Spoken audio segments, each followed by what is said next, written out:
Some players chase fame, some chase records, some chase money. But the greatest players chase something harder. They chase the one thing missing from their story. And for Cristiano Ronaldo, that thing is the World Cup. Ronaldo has had one of the most famous careers football has ever seen. The goals, the records, the Champions Leagues, the international glory with Portugal, millions of fans, millions of critics. But there is one trophy that has always stayed out of reach, the World Cup.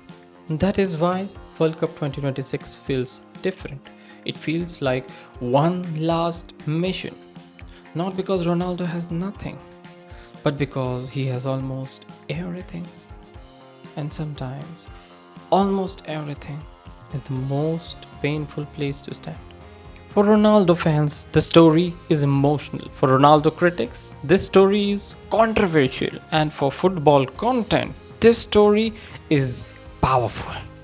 Because everybody has an opinion.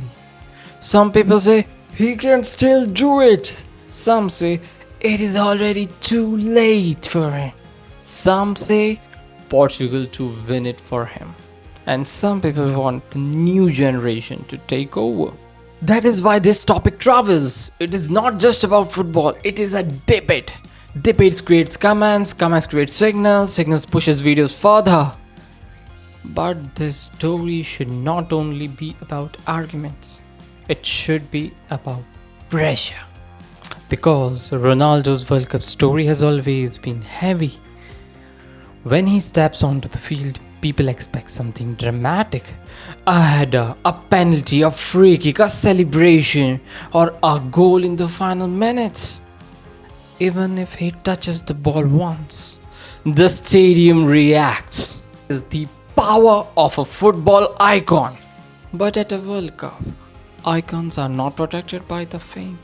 They are judged by the moments. One missed chance can become a meme, one goal can become history, and one substitution can become a global argument. But one tear can become the image of the tournament. That is why Ronaldo's final World Cup mission is different from a young player's dream. A young player is trying to begin a story, Ronaldo is trying to complete one. A final chapter, a final chance, a final space in the cabinet. And there are three possible endings. Number one, the impossible ending. Portugal goes deep, Ronaldo scores when it matters, the world watches and says he actually did it. And the missing trophy finally enters the cabinet. And number two, the painful ending. Portugal has talent, Portugal has hope, but football is cruel. One knockout match goes wrong, one penalty shootout breaks heart, and Ronaldo walks away from the World Cup without the trophy he chased for so long. Or number three, the new generation ending. Portugal succeeds, but Ronaldo is no longer the main character. Maybe younger players carry the team. Maybe he becomes a symbol more than the engine. Maybe the mission is no longer to dominate, but to inspire.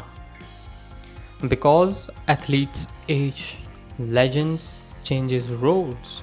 The player who once ran like lightning may become the player waiting for one decisive moment. And sometimes, one moment is enough. Imagine it. 89th minute, the clock is dying, Portugal needs a goal, a cross comes into the box, the ball hangs in the air, the whole nation holds its breath, and number 7 jumps. That is why people watch, not because they all love him, not because they all believe in him, but because with Ronaldo, something dramatic always feels possible. People watch to see glory. People watch to see heartbreak. People watch because they want to know how the story ends. Because whether people love him or hate him, this story is massive. Very few athletes reach the point where the whole world watches their final attempt. It has clear stakes, it has emotional history, it has built in debate, and it has one simple visual symbol, that one missing trophy. World Cup 2026 can represent as a last mission, a missing trophy, a final chance, a final chapter. Maybe Ronaldo wins it, maybe he does not. But when he walks onto that World Cup field for one last time, millions will watch, not just to see a match, but to see if one of football's biggest stories finally gets its final piece.